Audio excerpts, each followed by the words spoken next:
नमस्कार मित्रांनो, या व्हिडिओच्या माध्यमातून आपण काय पाहणार आहोत तर बघा, नुकतीच 13 जानेवारी 2026 रोजी राज्य निवडणूक आयोगाने पत्रकार परिषद घेऊन जिल्हा परिषदा पंचायत समिती यांचं निवडणुका घोषित केलेल्या आहेत.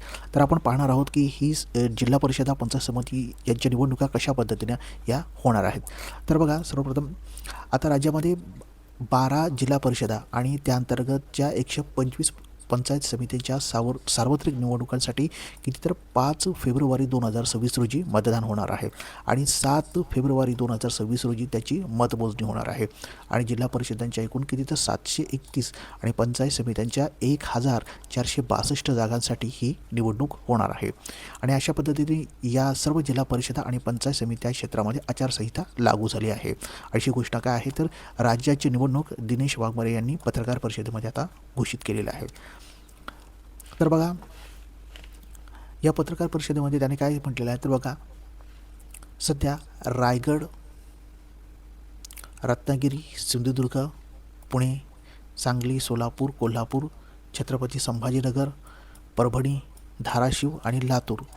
तर बघा, रायगड, रत्नागिरी, सिंधुदुर्ग, पुणे, सातारा, सांगली, सोलापूर, कोल्हापूर, छत्रपती संभाजीनगर, परभणी, धाराशिव आणि लातूर अशा एकूण 12 जिल्हा परिषदा आणि त्या अंतर्गत 125 पंचायत समित्यांसाठी ही निवडणूक होणार आहे. आणि या निवडणुकीची सूचना कधी तर 16 जानेवारी 2026 रोजी प्रसिद्ध होणार आहे. आणि ही प्रसिद्ध होण्याची प्रक्रिया कुठे तर संबंधित जिल्हाधिकाऱ्याने आपापल्या स्तरावर पार पाडायची आहे. म्हणजे प्रत्येक जिल्ह्याच्या जिल्हाधिकारी आहेत यांच्या स्तरावरती पार पडली जाणार आहे. 5 फेब्रुवारी 2026 रोजी 7:30 ते 5:30 या वेळेमध्ये होणार आहे. तर कधी 5 फेब्रुवारी 2026 ते सकाळी 7:30 ते सायंकाळी 5:30 या वेळेमध्येही होणार आहे. आता बघा, तर संबंधित क्षेत्रात आचारसंहिता. तर निवडणूक कार्यक्रम जाहीर झाल्यापासून संबंधित जिल्हा परिषदा आणि पंचायत समित्यांच्या क्षेत्रामध्ये आचारसंहिता ही लागू झाली आहे. आणि संबंधित क्षेत्रामध्ये ही आचारसंहिता लागू झाली असली तरी अन्य ठिकाणी देखील संबंधित जिल्हा परिषदा पंचायत समिती मतदानांवर प्रभाव पाडणारी घोषणा किंवा कृती करता येणार नाही, परंतु नैसर्गिक आपत्तीबाबत करावयाच्या उपाययोजना किंवा मदतीसंदर्भात आचारसंहिती आडकाठी असणार नाही. राज्य निवडणूक आयोगाने 4 नोव्हेंबर 2025 रोजी निर्गमित केलेल्या आदेशानुसार आचारसंहितेचे पालन करणे आवश्यक असणार आहे. आता त्यांनी पुढे काय म्हटलेलं आहे तर बघा, 2 मत देणे अपेक्षित आहे. तर बघा, जिल्हा परिषदा आणि पंचायत समित्यांच्या निवडणुका एकाच वेळी घेण्यात येणार आहेत. त्यामुळे प्रत्येक मतदाराला एक जिल्हा परिषदेच्या निवडणूक विभागासाठी आणि 1 मत आहे ते पंचायत समित्यांच्या निर्वाचक गणासाठी द्यावे लागणार आहे. त्यामुळे एका मतदाराने 2 मत देणे हे अपेक्षित असणार आहे. आता नामनिर्देशक ऑफलाईन पद्धतीनं बघा, हे नामनिर्देशक पत्र जे आहेत ते ऑफलाईन पद्धतीनं, तर नगरपरिषदा पंचायत समितीच्या निवडणुकांच्या वेळी ऑनलाईन पद्धतीने नामनिर्देशन पत्र व शपथपत्रे भरण्याची सुविधा उपलब्ध करून देण्यात आली होती. परंतु विविध राजकीय पक्ष आणि उमेदवारांची मागणी लक्षात घेऊन या निवडणुका शेवटच्या टप्प्यात पारंपरिक पद्धतीने म्हणजेच ऑफलाईन पद्धतीने नामनिर्देशक पत्र व शपथपत्र स्वीकारण्यात आली. त्यानंतर महानगरपालिका निवडणुकीतसुद्धा ऑफलाईन पद्धतीनेच नामनिर्देशक पत्र स्वीकारण्यात आले होते. जिल्हा परिषदा आणि पंचायत समित्यांच्या निवडणुकीत आता ऑफलाईन पद्धतीनेच नामनिर्देशक पत्र स्वीकारण्यात येतील. तर नामनिर्देशक पत्र आहे ती ऑफलाईन पद्धतीने स्वीकारली जाणार आहेत. बघा, आता जात पडताळणी संबंधित काय आहे तर बघा, राखीव जागांवर निवडणूक लढवू इच्छिणाऱ्या उमेदवारांना नामनिर्देशक पत्रासोबत जात प्रमाणपत्र व जात वैधता प्रमाणपत्र सादर करणे काय आवश्यक असते. परंतु जात वैधता प्रमाणपत्र जोडले नसल्यास जात पडताळणी समितीकडे जात वैधता प्रमाणपत्रासाठी सादर केलेल्या अर्जाची सत्यप्रत किंवा अर्ज केला असल्याची अन्य कोणतेही पुरावे देणे आवश्यक राहील. म्हणजेच जर का तुम्ही आरक्षित ज्या जागेवर तुम्ही जर का नामनिर्देशक फॉर्म तुम्ही टाकत असाल तर त्यासाठी तुम्हाला काय सांगितलेलं आहे की तुम्हाला जात वैधता प्रमाणपत्रासाठी जी अर्ज केलेला असेल तुम्ही त्याचे काही प्रती जोडावी लागणार आहे. आणि निकाल घोषित झाल्याच्या दिनांकापासून 6 महिन्याच्या आत जात वैधता प्रमाणपत्र जे आहे ते सादर करावे लागणार आहे.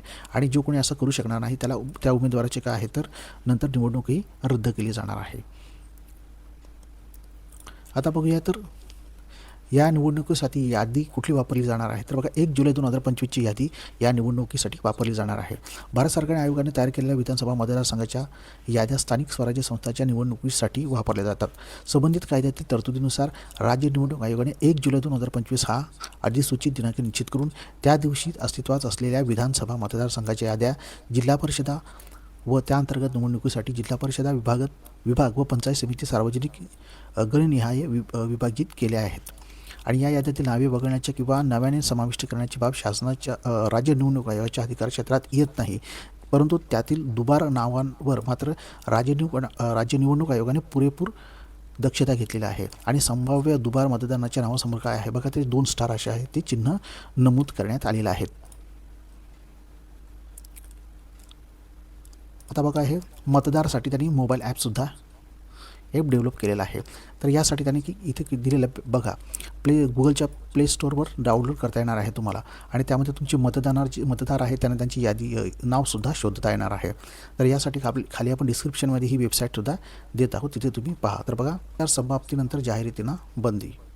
तर स्थानिक स्वराज्य संस्थांच्या निवडणुकांच्या प्रचार समाप्ती संदर्भामध्ये संबंधित विविध अधिनियमांमध्ये वेगवेगळ्या तरतुदी आहेत.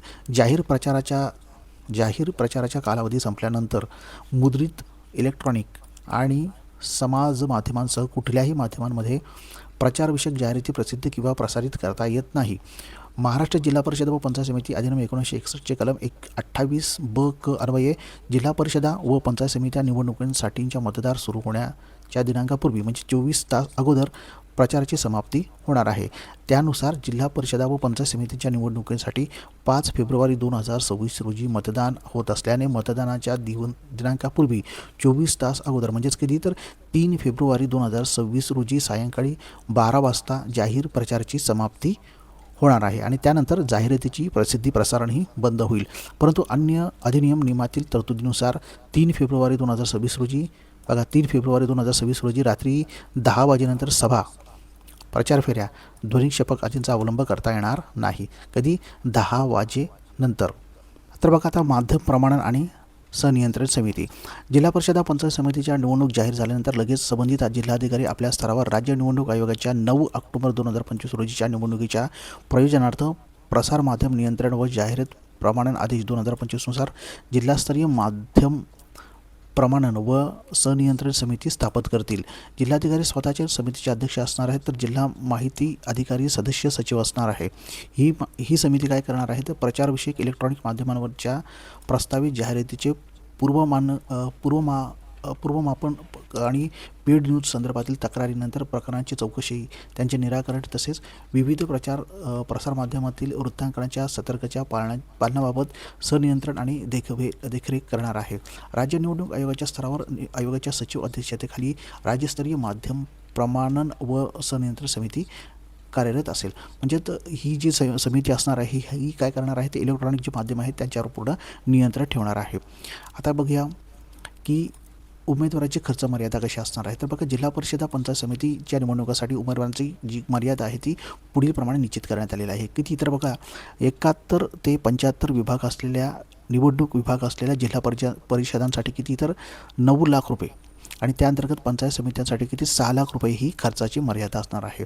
म्हणजेच ज्या जिल्हा परिषदाची जी विभागांची संख्या 70 ते 75 आहे त्यांना किती तर 9 लाख रुपये एवढी खर्चाची मर्यादा देण्यात आलेली आहे. आणि त्या अंतर्गत जी या पंचायत समिती असणार आहे त्यांना किती खर्चाची मर्यादा आहे, प्रत्येक उमेदवारास 6 लाख रुपये. यानंतर 61 ते 70 निवडणूक विभाग असलेल्या जिल्हा परिषदांसाठी इथे किती 7.5 लाख रुपये आणि त्या अंतर्गत पंचायत समित्यांसाठी 5,25,000 रुपये खर्च मर्यादा असणार आहेत. आणि 50 ते 60 निवडणूक विभाग असलेल्या जिल्हा परिषदांसाठी 6 लाख रुपये, 50 ते 60 विभाग असलेल्या जिल्हा परिषदांसाठी 6 लाख रुपये आणि त्या अंतर्गत पंचायत समित्यांसाठी 4.5 लाख रुपये एवढी जी उमेदवारास का असणार आहे ती खर्च करण्याची मर्यादा असणार आहे. यानंतर पुढे त्यांनी काय म्हटलेलं आहे तर बघा, आता एकूण जिल्हा परिषदांच्या जागेचा तपशील आपण बघूया कसा असणार आहे. तर एकूण जिल्हा परिषदा किती आहेत तर 12 जिल्हा परिषदांच्या निवडणुका ह्या होणार आहेत आणि एकूण जागा किती आहेत तर बघा 731 एवढ्या ह्या जागा आहेत. महिलांसाठी 369 जागा राखीव आहेत. अनुसूचित जमातीसाठी 83, अनुसूचित अनुसूचित जातीसाठी 83, अनुसूचित जमातीसाठी 25 आणि नागरिकांचा जो मागास प्रवर्ग आहे त्यांच्यासाठी 191 अशा पद्धतीने ही 12 जिल्हा परिषदांची निवडणुकीची ही रचना असणार आहे. यानंतर बघा राहणार आहे. यानंतर नामनिर्देशन पत्रे कधी स्वीकारली जाणार आहेत ते ती 16 जानेवारी 2026 ते 21 जानेवारी 2026 या कालावधीमध्ये ती स्वीकारली जाणार नाहीत. नामनिर्देशन पत्रांची छाननी कधी केली जाणार आहे तर 22 जानेवारी 2026 रोजी केली जाणार आहे. याशिवाय उमेदवाराची माघार घेण्याची अंतिम मुदत किती असणार आहे तर 27 जानेवारी 2026. त्यानंतर निवडणूक चिन्ह वाटप कधी केले जाणार आहे तर 27 जानेवारी 2026ला हे निवडणूक चिन्ह वाटप केले जाणार आहे. अंतिम उमेदवाराची यादी कधी जाहीर केली जाणार आहे तर 27 जानेवारी 2026 रोजी केली जाणार आहे. मतदानाचा दिनांक कधी आहे तर बघा 5 फेब्रुवारी 2026 ही मतदानाचा दिनांक असणार आहे आणि मतमोजणी कधी असणार आहे तर 7 फेब्रुवारी 2026 ही मतदान मोजणीची दिनांक असणार आहे. तर मित्रांनो, अशा